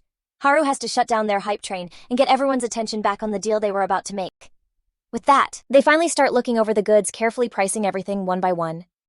Watching them, April thinks Kura is pretty genuine, kind of like the villagers who look at him with total admiration. The only real difference is how he respects and looks up to Kimon way more than the chief. In the same way, she compares him to the new hire at a company who's always trying to one-up their seniors. People who are that sincere are defined by their readiness to just dive in headfirst without a second thought. Even so, compared to Haru, who she'd call a legend, the others are just average. During this whole thing, the two passionate guys start to form a weird bond. Kura bounces pretty soon after that and gets a warm send-off with lots of waves. The deal leaves the village with a fat stack of cash and coins on the table, and their eyes were sparkling as they stared at the money. It was actually a pretty small amount, but for people who almost never have any money, it was a fortune. That said, they all still happily tried to hand Haru a big pile, saying it was his cut. Seeing his confused look, April explains it's kind of like a thank you gift for all his hard work. Even though he gets it, he politely turns down the offer, which totally blew their minds. They finally had some cash, and they already had a million ideas on how to spend it. So yeah, giving him something that was usually super hard to get was no big deal. The villagers feel like it's not right to give him nothing since they want to share the happiness with everyone. They get more and more insistent, so he has no choice but to calm them down by accepting some food instead. Totally psyched, they all rush off to their personal stashes to find something to give him. After a little while, huge piles of liquor, vegetables, and whatever else they had were gathered in front of the chief's house. They were all grinning from ear to ear as they handed the stuff over, but there was enough there to last him for more than a year. That's when Haru notices something. The barrels were covered in mold and the sacks had little holes all over them. Rats had gotten into their food despite everything they did, and it gets really humid there because of all the rain. The guy from another world tries to remember something he learned in a class once. There's a way to store things that lets air through and controls mold. To everyone's complete surprise, he says they don't have to give up on all their food that goes bad. With his big plan, they're gonna build a shed that keeps rats out and stops mold completely. After a bit, a raised storage shed was built right in the middle of the village. Haru smiled, totally thrilled, because it looked exactly how he'd pictured it. Still confused, the others wondered why it was such a weird shape. It's called a high-floor-style warehouse. The shape lowers the risk of it getting damaged from the ground, and also cuts down the chances of mold growing. Having never seen it, the people are shocked to hear that. What's more, those extra platforms on the pillars holding the building up have a special job. They're called rat guards, and they're supposed to stop rodents from climbing up into the storage. Everyone is blown away by the idea. And while there are other perks to it, Haru first offers to help anyone who's interested rebuild their own warehouse. Being the total champ he is, the chief even offers to pay for everything by selling more fur. They're a little hesitant at first, but Ido is the first to step up, saying it would be rude to say no at this point. Hearing how sincere they are makes the young guy tear up a little. With that, he says he has just one favor to ask of them. This makes them all cheer, super happy to help out. April, who was watching from above, doesn't get how good it can feel to bring real joy to other people. After all, she isn't the kind of being that's famous. Unlike the usual gods or spirits, she isn't worshipped or thanked with people's prayers. He was totally caught off guard and was like, "You want to try that for real?" She got all flustered, saying it wouldn't be the worst thing, then immediately tried to change the subject. He'd already mentioned the shed's other perks, and now pointed out how climbing it without a ladder would be a nightmare. Unlike a goddess, normal people can't just jump that high. And for real, it's a huge pain for any human to use the building. Same goes for anyone trying to steal stuff, it'd be super hard. He totally set this up with Marco in mind. Positive that guy wouldn't just back down. He's probably gonna pull something soon, like trying to steal from them, or finding a loophole in their deal. There are a million ways to bend the rules, and that dude is seriously shady. That lord is totally the type to do something messed up and then play it off like it was a freak accident. Like a random landslide just happening to hit a villager or a swarm of monsters appearing out of nowhere. If it all just looked like a series of coincidences, their contract would technically be safe. He doesn't seem smart enough to orchestrate something like that, but it's always better to be prepared. April was literally bouncing around, totally amused by her little plaything as usual. They were joking about his super cheesy one-liners, and she was so here for it. Haru just played along, dropping another one. And right then, their hangout was cut short by Ido yelling for them. They had a rough draft of that thing he'd asked them to make. It got done crazy fast, which made sense since it was for someone everyone totally admired. Hearing that the crass people were all hyped about it, the goddess just looked confused. They headed to another area where the chief got a huge welcome and was proudly shown what they'd been working on. Right there in front of them was a life-sized wooden statue of April with her hands clasped in prayer. The real April was shocked to see it, while Haru just gassed them up for making it look exactly like her. The villagers were shook when they heard he could actually see what she looks like. While she was still blushing from the compliment, all the humans started cheering for their chief, who could pull off something so amazing. Turning to April, he said she was so zoned out watching TV that they actually managed to surprise her.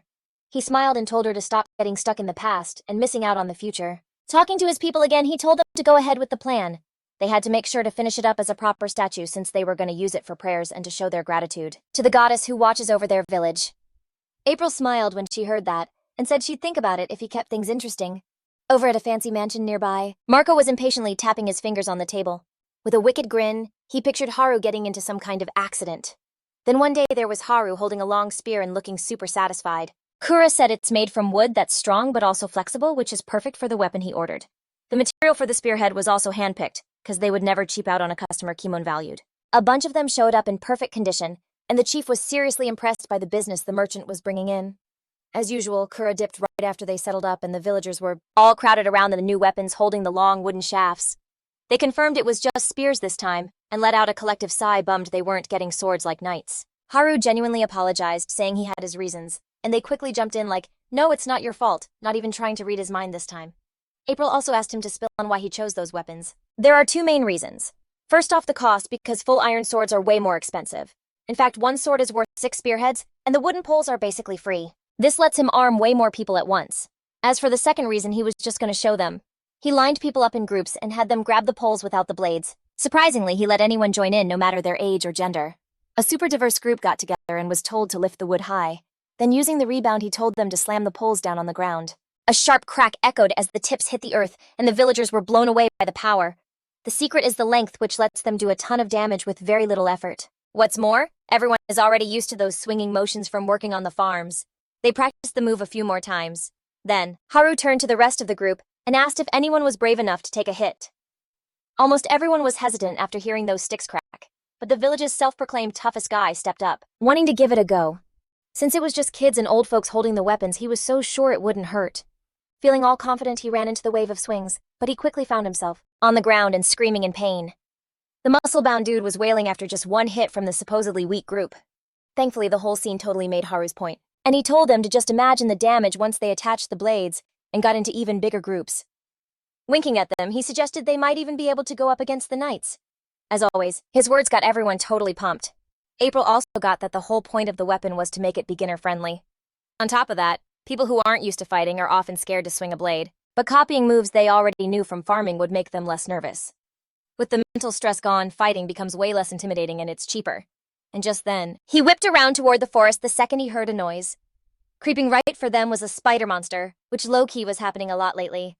The villagers totally started to freak out, but they were told to get in line with spears that actually had sharp tips this time. So they did what they were told, getting into formation with some way more dangerous gear. Once they got their rhythm down, all they had to do was slam those things down with everything they had. The villagers held their ground as the freaky arachne charged them. Nailing the timing, they raised their spears together and just waited. When the chief gave the signal, they aimed and swung as hard as they possibly could. The monster let out the sick screech as the blades tore right through its skin. But the villagers were so not done, and raised their weapons one more time. They swung over and over, building up more power with every hit as they got used to it. A second later, the attack was over, and they were all just gasping for air, totally wiped. The arachne was completely wrecked, and they all cheered because they'd actually pulled off their first defense with the spears. It was seriously wild that they pulled this off without the chief even having to step in. And Haru was legit the happiest person there. He was gassing up his people and just watching them celebrate, while also thinking how clutch the tools from Kura were. With this stuff, dealing with monsters should be way easier as long as they come one at a time. Riding that victory high, he got everyone pumped to train every single day. And honestly, everyone was totally down for it. But right then, April felt something was off and looked back at the forest. Another arachne was crawling out and Haru was just bewildered. Like, why did they keep popping up? Ito told him to leave it to them, super confident they could take down another one. But then things got complicated when a second spider joined the first. And that wasn't even the end of it. A whole freaking horde appeared, stretching super deep into the forest. As everyone got majorly creeped out, the chief told them to head back and let him handle it. They were kinda hesitant at first, but then they remembered he's the guy who cleared out their whole nest. He was never gonna lose to a small-time crew of monsters like this. So yeah, they were convinced. Ito led the rest of the crew back to their homes and gave their leader some space to work. Doing a quick count, Haru figured there were about 50 of the monsters. No biggie, but the bigger question was why they were attacking non-stop and in such huge groups. I mean, their species isn't known for rolling deep like that. In other words, some mastermind was totally controlling the swarm. Taking a closer look, April spotted a figure hiding behind the trees and said he might not be so wrong after all. Creepy red eyes were just watching, waiting for the arachne to attack. There were a ton of spiders, but they were way too weak for someone as strong as Haru. He made it look easy and took them all out in like 2 seconds. Just then, April said there was one more hiding in the trees. Seeing the figure just like she said, he vanished from where he was standing and popped up right behind the culprit in the blink of an eye. The dude was shocked to see him there, but didn't even have time to breathe before the chief landed a solid punch right in his gut. The one punch basically almost unalived him on the spot, meaning Haru couldn't even ask who he was or what he wanted. Luckily, April was there to lend a hand since she's literally the goddess the town worships. It looked like she was really digging the statue they made her. With a snap of her fingers, she asked the guy who he was. He was a monster tamer from the guild there on the Lord's orders. Marco's annoying and slimy face flashed in their minds. Apparently, he ordered them to get rid of anyone who might be a problem like immediately. When they realized what that meant, a super heavy feeling hit the chief's chest. He spun around and saw the village was burning. The guy said he didn't know anything else. His job was just to keep Haru busy while another team attacked. After all, the Lord was not the type to just forgive people who crossed him. Haru chucked the guy aside and raced back to his village.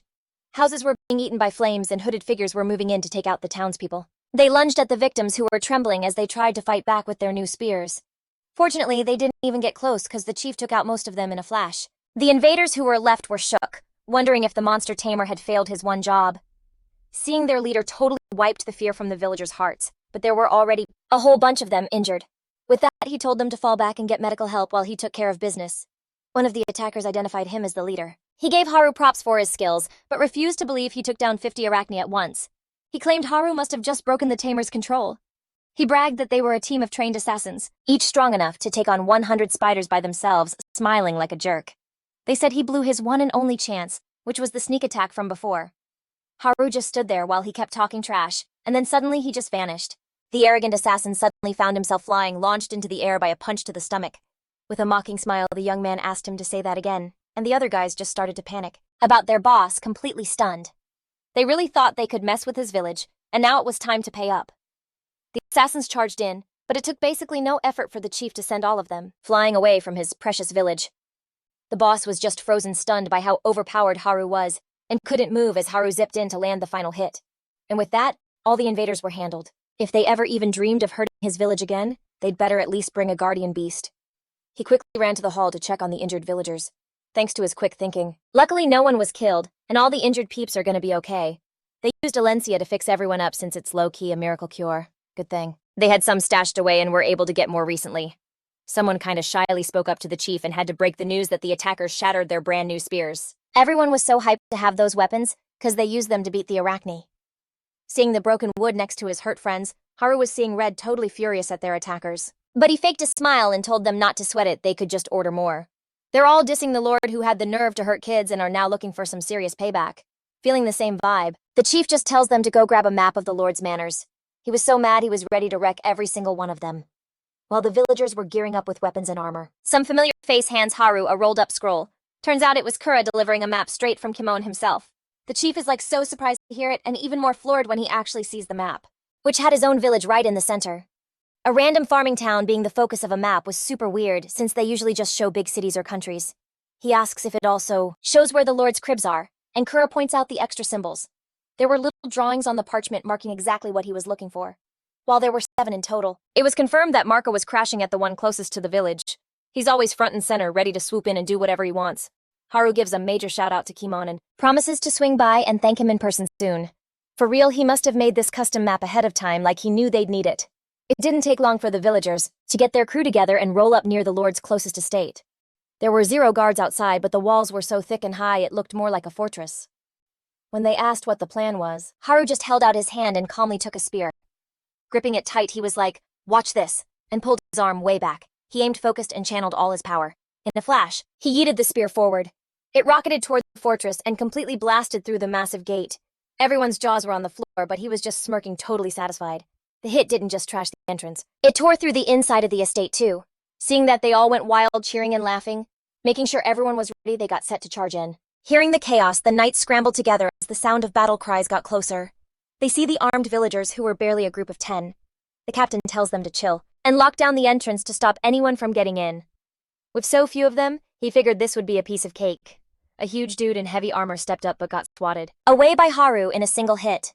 Long-range guys and heavy hitters would be way too much for regular villagers, so he moved fast to take out the archers and fighters first.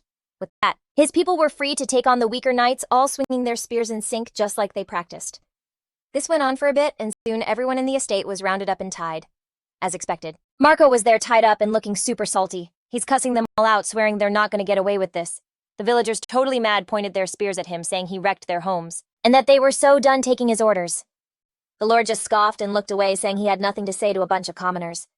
This just made them even more furious, and they shoved their blades closer, grumbling. April asks Haru what the game plan is now, so he thinks back to the last time they caught and dealt with the Lord. After a minute, he cuts the guy's ropes and says he's letting him go. Everyone was totally floored, while the goddess just smiled at how unpredictable he was. Even though he was free, Marco was still fuming. He demands to know what the chief is playing at, but Haru cuts him off, just repeating himself, and even adding that he's not asking for any ransom. Told to get lost, the Lord gritted his teeth and argued back, offended by the idea that someone like him isn't even worth a ransom. The chief just casually confirms it, saying he's not worth a thing. I mean, how can some incompetent guy protected by a fortress and a bunch of knights get captured twice by a tiny group of villagers? Furious, but with no other choice, Marco leaves with his soldiers, promising he'd get his revenge sooner or later. Meanwhile, the villagers are stressing about his decision, but Haru tells them they're still in charge. After all, the Lord ran straight toward the next fortress, which is exactly where they're gonna attack next. The more ransom you demand, the more important you make someone seem. On the other hand, not even being considered worthy of a ransom would totally shatter their pride and reputation. According to the map, there are 7 estates and now only 6 are left. As payback for attacking their home, they're gonna destroy every last one and completely crush that tyrant. After the raid, April wonders what they're gonna do next. When he says they'll just move on to the next estate, she's like, that's not the point, and asks what the endgame is for them to actually win. Haru wants to totally dismantle the Lord's power by wrecking his reputation and status piece by piece. Luckily, the goddess already gets that he's going to need the villagers on board with his plan. Just like they planned, they rolled up on the next fortress and totally smashed through the gate, same as last time. Then, not even bothering to knock, the chief just strolled right in. Marco was so mad he literally snapped his binoculars in half. Like their main problem was just one dude, but even with double the soldiers, they were still getting wrecked. He screams at his butler to grab Haru, one way or another, and gives this death stare that shuts everyone up. The place was crawling with their regular troops, something like 300 people. You'd think that would change things, right? Wrong. The villagers and their chief came crashing through the walls, total deja vu from before. After watching Haru swat away 300 knights like they were flies, Marco started prepping his getaway to the nearest mansion, planning to use his own soldiers as a distraction. The Lord and his crew bolted out the back, desperate to dip. A couple of butlers got the short end of the stick and were told to stay behind and try to ambush the crew or at least slow them down. He's thinking they'll chase him to the next spot and totally walk into his trap. However, he's the one who gets ambushed this time, finding their escape route completely blocked by armed villagers, just like a scene from earlier. Next thing you know, Marco and his guys are tied up on the ground and Haru just casually strolls up. He's all amused, like, fancy seeing you here again. But this time he asks the villagers what they want to do with their enemy. The Lord is like, you cannot be serious, but gets told it's only fair since they're the ones who caught him. Still, he's throwing a fit about commoners deciding his future. Haru just claps back, saying someone who gets caught this easily starts to lose their street cred. He asks his people for their take, and they all just give each other these super confused, awkward looks. That is until Ito catches the chief giving them a wink. Getting the signal, the kid plays along and suggests they should just let a nobody like him go. The others are still clueless, like, dude, what are you doing? But it all clicks when Marco totally loses it, just exploding with rage and humiliation. Now they get it. And they all jump on board, saying that prey this easy to catch is basically worthless anyway, so they let him go again. The Lord scrambles off to his next estate, just fuming and cursing them out. The second he's out of sight, Haru says sorry to the villagers, cause he knows they worked super hard to catch the guy. Luckily, they're all good with it, totally satisfied after roasting him that bad. So on to the next phase. They're just gonna keep raiding him over and over to see that salty look on his face again and again. It's rinse and repeat just as planned. Take the fortress clown on Marco and let him go, cause he's not even a challenge. So after the very last state falls, the ruler is a total wreck, but he's still clinging to that fiery pride of his. Haru was low-key surprised he lasted this long and was wondering what the next move should be. Since the dude still wouldn't crack after all that, the chief decides to wrap it up for now and hits him with a ransom demand of 1 million sell. Marco's finally happy, thinking that's a respectable price for someone of his status. But wait, there's more. The other condition was that the contract with their village was completely cancelled. In other words, they were officially breaking up with his whole lordship. They didn't even bother explaining why they wanted out from under his rule. I mean, duh, he broke their deal and was constantly taking advantage of everyone. Haru sees Marco looking kinda hesitant, so he plays it smooth and says the demands just match his high and mighty worth. That totally works, and the lord's like, fine, I accept, trying to act all cool. He adds that independence for some tiny village is like totally meaningless anyway. Then he gets hit with the reminder that this tiny village just owned him over and over. So to recap, the final demands are 1 million sell and their freedom, plus a 1-year don't mess with us pact. As he reads it over, Marco's told to sign on the dotted line just like last time. Meanwhile, the villagers are whispering, wondering what the point is, since he'll probably just attack them again anyway. But the chief is sure it won't happen, cause the other side probably wants this deal too. The ransom saves their ego independence, gets rid of a village that's a pain in their butt and a non-aggression. Pact also means they don't have to deal with the chaos from having all 7 of their estates trashed. When you think about it, it was a pretty sweet deal for them too. They finally achieved independence, so the villagers are cheering and planning a major party for when they get back. April was just grinning from ear to ear, loving the drama like she always does. She's already hyped for him to start scheming again and can't wait to watch it all go down from her front row seat. It's really more of a VIP box for her, but hey, as long as he keeps the goddess entertained, the blessings might just keep on coming, which is a total win-win for the village. A few days later, Haru is wrapping up a visit to another town. It's the 3rd one he's checked, and yep, the news about the Lord's epic fail is spreading like wildfire. He figures other places are probably stuck in those magical contracts too.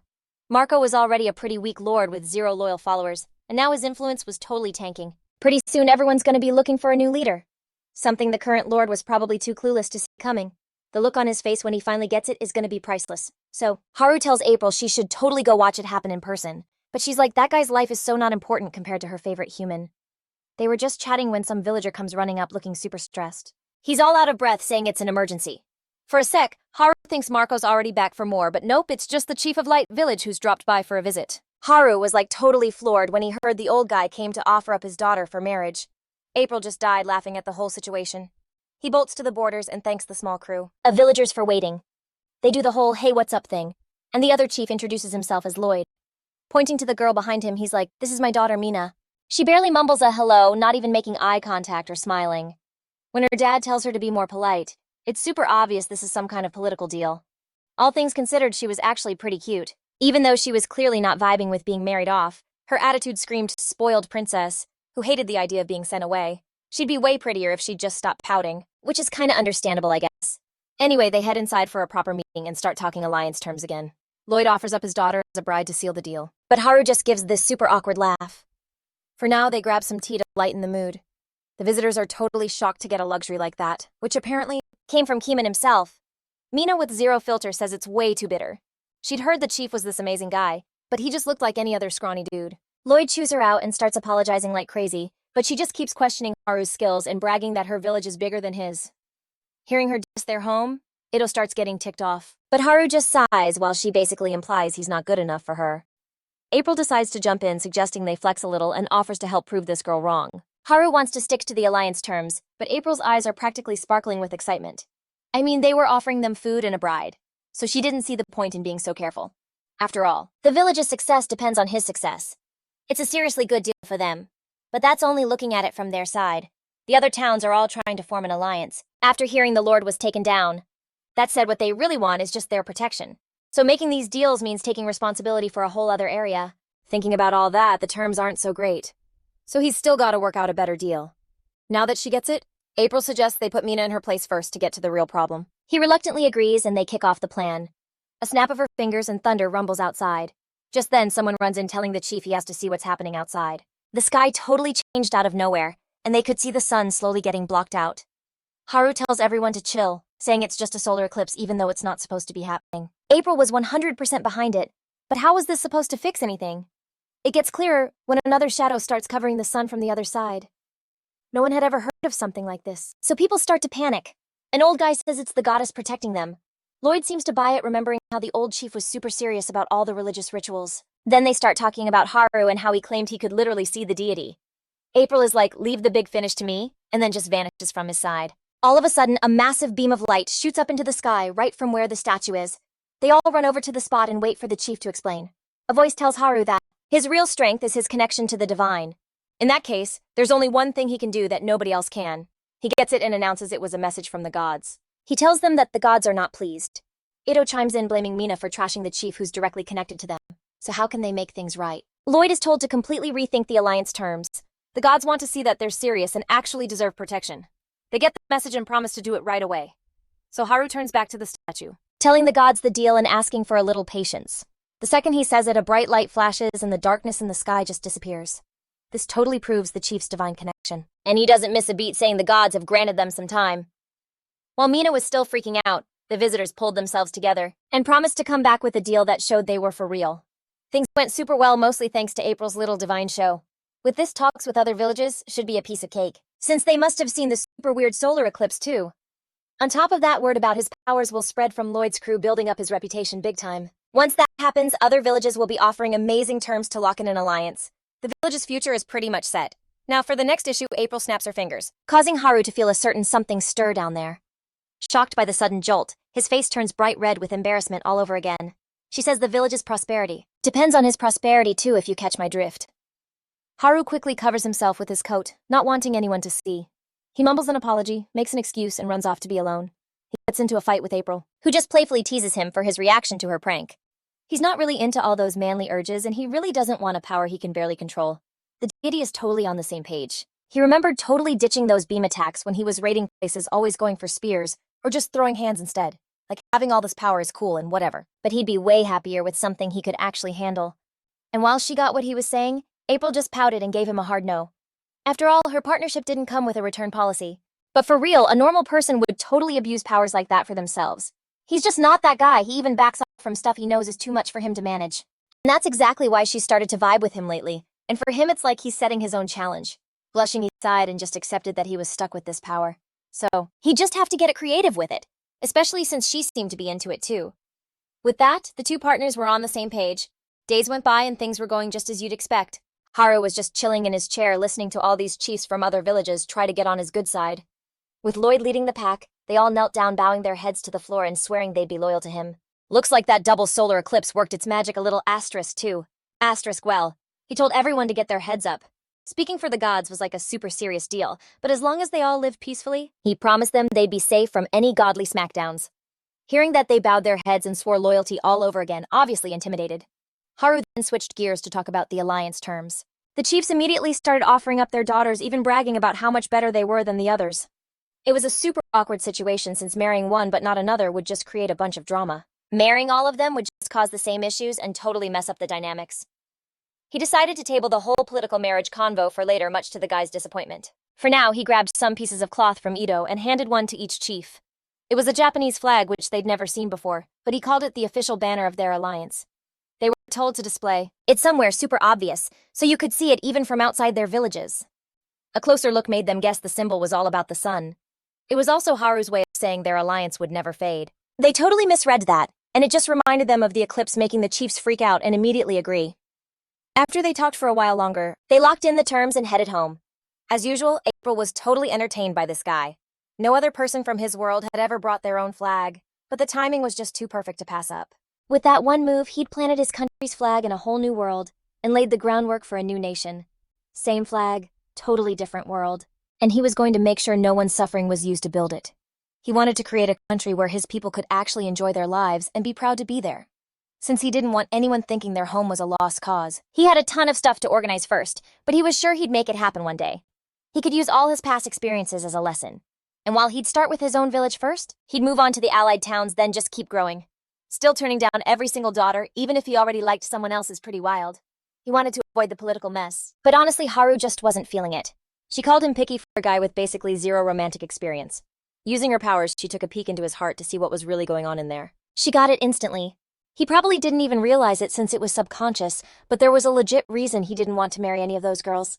He was afraid to ask, but he didn't want to be left in the dark either. Apparently, his subconscious was saying he wasn't interested in anyone else because the goddess was just way more captivating. He was totally shocked to hear that was why he couldn't be tempted. Haru doubted it at first, but she had no reason to lie, and it's not like he could fact-check his own subconscious. Looking over at her, he started to wonder if it was possible he was actually in love with the god. April flatly shut that down. She said it wasn't some shallow feeling like that. That said, she confirmed he really did feel some kind of love for her, and she wasn't exactly mad about it either. He blushed, completely surprised. Pushing it, she promised she'd be with him till death do they part, though she was already planning on that anyway. To make it official and be the one to walk with a god, April told Haru to be a sacrifice to the circle. The Japanese flag waved in the breeze as Haru casually did his rounds in the village, smiling and greeting everyone with a good morning. Checking on their crops and supplies, the chief really took the time to actually talk with his people. After a bit, he stopped in his tracks, a troubled look on his face. Being told he was an offering, he refused to get eaten by some guardian beast like last time, but April just vaguely told him she'd let him know soon. As the guy who delivers the god's will, he was told to go do something useful for the villagers and just wait quietly for whatever she had planned. Walking around the sight of the green crops and the peaceful vibe just never got old. Saying hi to a bunch of guys farming, he noticed they all looked worried and asked what was wrong. It was nothing major, but the village had gotten way more successful because of him. They didn't want to rely on him too much, so they were trying to farm again, but the soil just wasn't cooperating. Haru almost teared up, so touched by how thoughtful they were. He offered to help right away, even though that kind of defeated the whole purpose. They'd already tried the basic DIY fertilizer, and splurging on the good stuff was like way too expensive. April tells him he's overthinking it, which totally sets him off, and he starts arguing with himself. Seeing him freak out, they're all like, did he just get a message from the gods? And now they're totally cornering him for tips. They're looking at him with these super hopeful, sparkly eyes. Haru's just like, what do you mean I worry too much? So for real, the goddess is dropping some divine knowledge. After a bit, they all get to work digging a pit and building a wooden frame. Then it's all about layering straw and manure one after the other. If they nail it, they'll have some seriously powerful fertilizer in a few months. The farmers are kinda confused because it's not that different from their usual method. He shuts down all their doubts, just by saying it's what the gods want. Later, he's recapping what he knows with April, asking why her way is so much better. He's totally stoked that she's actually giving him some divine help. But the goddess is like, hold up, and clears the air, saying she just peeked at an old memory of him watching TV. That said, she also knows exactly what kind of girls he's into. Anyway, back to the whole mates thing. She starts talking about marking them, but their convo gets cut short by some villager totally out of breath who says Keeman is here to see him. And yep, the merchant was there apologizing for just showing up out of the blue. Haru's cool with it, and they meet up in the usual open field. Since the vibe feels super secret, he brings up the 7 deadly sins. The merchant, who's pretty sharp, picks up on how Haru keeps talking about divine messages, and asks if there's any way to, prove it, hypothetically. Predicting the eclipse and using it would be a solid move. But when you're dealing with lords and the big shots, you gotta play it smart. If they ask for proof of his revelation and he's got nothing, things could get seriously messy. April just smirks when she hears this and is like, I guess it's showtime. She snaps her fingers and suddenly Haru's body starts to glow and lift off the ground. Kimon's eyes are like bugging out in total shock, watching as these golden markings start to appear all over the chief's body. He knows what it is, a divine offering. Just staring completely blown away, the merchant is like, dude, you're on another level. With this, he's not just more legit than any lord, he could probably take on the emperor himself. The markings fade, and Haru just turns to April, needing a serious explanation. An offering is basically a divine mark that says you're a god's forever partner. Fast forward a few decades, and Haru's just chilling in the forest like always. April, still with him, guesses that whatever they're looking for must be buried super deep. But he's sure that's not it, because she's clearly having fun. If it were buried deep, she'd look way more bored. But nope, she was totally hyped to see what he'd do next. The chief was way older now, but still sharp as a tack. He didn't need any tricks, because he knew her one weakness. She was a total open book. In other words, he's the guy who knows God's only weakness. Their chill chat gets wrecked when the ground starts shaking like crazy. This was no earthquake. It was a guardian beast clawing its way up from deep underground. It let out this massive roar and busted out, but Haru just smirked, because he'd finally found his target. He leaps way up high to get a good look at this massive thing. It was a top-tier terrain beast that had been messing with the locals. So with that, he puts his hands together, ready to handle business. Saying a quick "my bad," the offering marks light up on his body, and he blasts a super powerful, but totally controlled beam of magic right at the monster. It gets swallowed by the light and is just gone. The only thing left is a big empty patch in the forest. With that problem solved, he heads out to another city, one big enough to run its own trade. He puts up a flag of Japan, officially making the territory part of their Nippon nation, which is all under the goddess's protection. The lord lets out a huge sigh of relief, thanking him for letting them join and for dealing with that guardian beast. Haru promises they'll send over supplies and people to help them rebuild. Then for the grand finale, he lights up and shows off the golden marks again. When the new members see the divine markings, they totally freak out with joy, saying they've been given the green light to go on a pilgrimage. So, the current lord and everyone 60 and over have to follow the rules and pick the next lord. The journey's gonna be long and tough, but the goddess will be there for anyone who sticks it out. The rest of the nation will have their back and support the territory while they're gone, so no worries. And with that, the older folks head out on their pilgrimage. April gives him props for his smooth talking, which is low-key a plan to move the elders out and give the younger generation a shot at running things. The world is all about who's on top, and without him stepping in, the young and powerless just get used. So yeah, they've got to train up some new leaders. Luckily, this world is super religious, so even the most powerful people do what he says, no questions asked. Then she makes fun of his whole difficult pilgrimage speech, knowing the roads are paved and totally cleared of monsters. The Holy Land is basically a school and a high-tech campus. Learning gets more fun the older you get, and believing in the goddess starts with actually knowing stuff. In fact, Marco got his act together so well that he became a legit lecturer for the nation. But let's be real, it only works because there's an actual goddess backing up every single thing he says. April just grins and calls him a total heathen for having the nerve to use a god like that. Like we said before, it's time for the next generation to take the spotlight. Haru says this, striking a cool pose, which just earns him another roast from the goddess. So life goes on. He's out there crushing monsters and building up his kingdom, making sure everyone's living their best life thanks to him and their trust in April. He basically unites the whole continent. But then one day, Kimon takes his last breath and is just gone. Everyone's a mess, crying for the merchant who was always so loyal and dignified. A little while later, it's Haru's turn. She tells him he's got less than an hour left. The old guy just closes his eyes, totally accepting it. For old time's sake, she peeks into his thoughts, and they start bickering just like they always did. The clock was seriously ticking down, and April just keeps teasing him with this little smile on her face. Like two best friends hanging out till the end, they just stay there while Haru flashes back through his crazy epic life. It was time to pass the torch to the next generation and let the old guard peace out with no regrets. He was literally on his last breaths. But before the end, April's like, hey, I've got one last promise to keep. And she gets this sly little grin. She asks him if he's finally ready to tap out. That bet they made when they first met totally flashes in his head. She's waiting and he just grins super smug, totally gloating that he actually beat a god and lived the most awesome life ever. So he thanks her. She's like, no regrets. He says yeah, but deep down he wishes they'd had more chill time together. His eyes start to close with that one last thought, his one and only regret. Everything goes black, but he can still hear April totally chewing him out for having regrets after he *1*. His eyes snap open and he sees her clear as day, looking like she just snapped her fingers or something. He bolts upright in bed, feeling totally energized, and realizes something massive just happened. Haru leaps up and sprints to a mirror where he confirms he's as young as the day he first got here. See, a god losing to a human is just as embarrassing as a god cheating to win, so she decided they're just gonna call it overtime and extend the challenge. He's still completely bugging out when a familiar face walks in to check on him. It's Ito, looking way older and totally confused to see his boss looking like a teenager again. Haru gives him this super awkward hey. I mean, it was a legit miracle, especially for a guy everyone thought was a goner. Ito calls it a miracle from the gods and runs out to tell everyone. April's like, nice one, basically declaring he's got the gift of immortality now. That said, he ends up ruling for like forever, even though he looks like a kid again. So he decides it's time to pass the crown to the younger generation. But right then, 3 other dudes show up at the door. Kira's there, totally hyped to learn everything he can from him. Marco's there too, and even if his memory's a little fried, he's loyal to the end. Ito is also totally psyched to be back in service, but Haru's like, no way, you guys are retired, and it needs to stay that way for the system to work. And of course they start arguing, but April just puts a hand on his shoulder and is all, good luck with overtime. And just like that, he's stuck running the show all over again.